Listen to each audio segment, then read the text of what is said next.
Parang, alam mo yung sa banda, kung sa banda, parang magaling siya sa pwesto, ganon. Pero you're already in a bigger stage. So, kailangan hanapan mo ng sarili mong interpretasyon ng kanta para to stand out. Kasi kung hindi, masyadong malakas ang labanan dito, maiiwan ka. Kailangan yun ang i-concentrate mo sa susunod. Pero overall naman, you delivered well. Kaya lang yun nga, kailangan isipin mo na yon kasi nandito ka na sa Pinoy Dream Academy. Maraming salamat. Maraming salamat, Miss Girlie. So kailangan natin hanapan ng edge para mag-stand out. Maraming salamat din sa iyo, Bunny. Thank you. You may now go back. Ngayon naman ibabalikan natin ang mga hamong hinarap ng susunod na scholar. Narito, panoorin niyo. Sa loob ng academy, itinuturo kay Shivas ang tamang pagbigkas at tamang buwelo. Pero sa mga nakaraang oras ay hindi siya nakapag-ensayo dahil sa pagkakasakit. Malampasan kaya niya ang hamon ng pagkanta kahit di lubusan ang ensayo.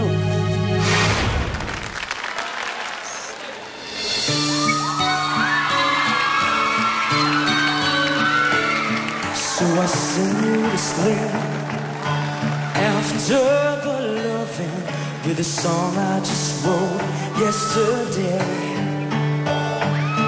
And I hope you can hear what the words and the music have to say. So I sing you to sleep after the loving, with a brush back the hair from your eyes. And the love on your face is so real that it makes me wanna cry. And I know that my song isn't saying anything new.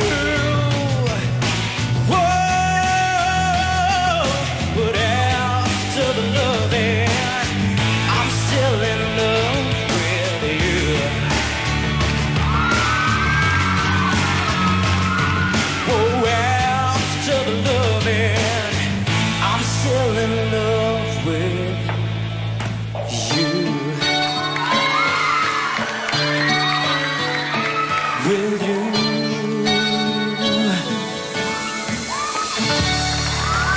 Our scholar Shivas, wow, after what you've been through this week, nakapagbigay ka pa ng ganyang klaseng performance. Pero pakinggan natin ang sasabihin ni Mr. Haji. Shivas, kailangan ba ng tubig? Hindi, okay lang po.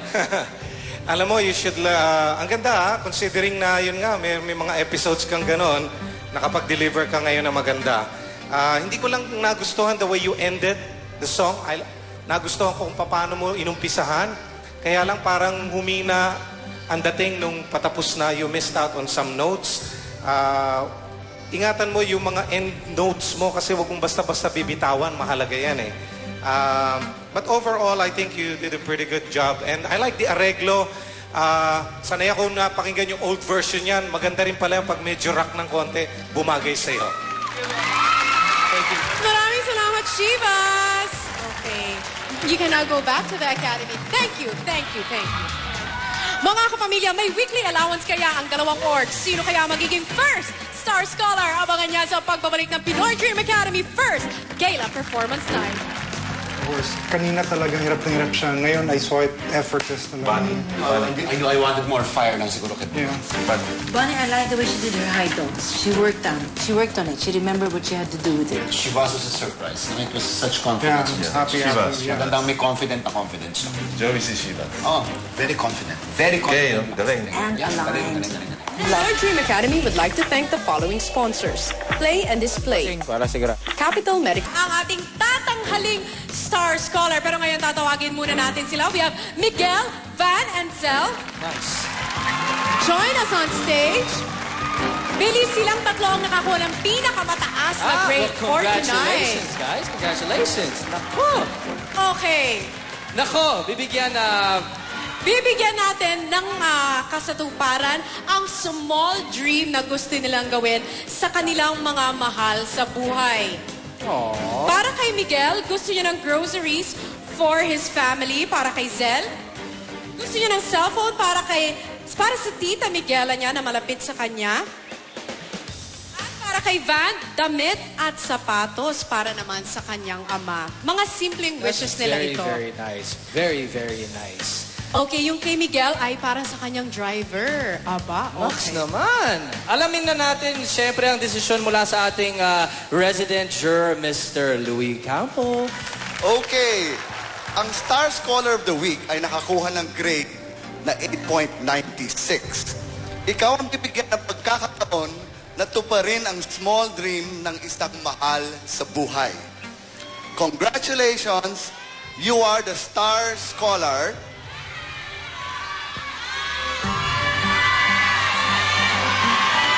Lizelle. Congratulations! Congratulations, Lizelle! Woo! Sir Harji's gonna give the awards. Our very first Star Scholar, Billy, si Zell. Congratulations, Zell. Matutupad na ang kanyang wish na mabigyan ng cellphone ang kanyang lola. Nice, wow. nice. Pero eto naman, Zell, pakinggan mo ito. And Billy, sino naman kaya ang mapapabilang sa ating very first set of probationary scholars? At ano ang iba pang latest versions ng saving process? Abangan yan po bukas sa very first probation night live after going Bulili. Dito lang yan sa Pinoy Dream Academy! Congratulations, Zell! Congratulations. Congratulations, too.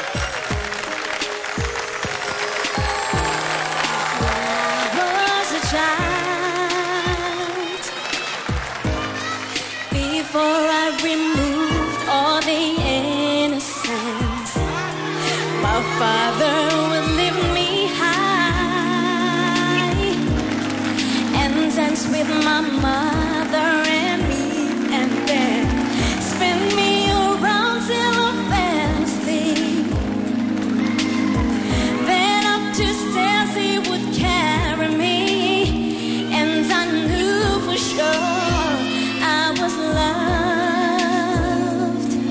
If I could get another chance, another walk, another dance with him, I'd play a song that would never ever end. How I'd love to dance with my father again.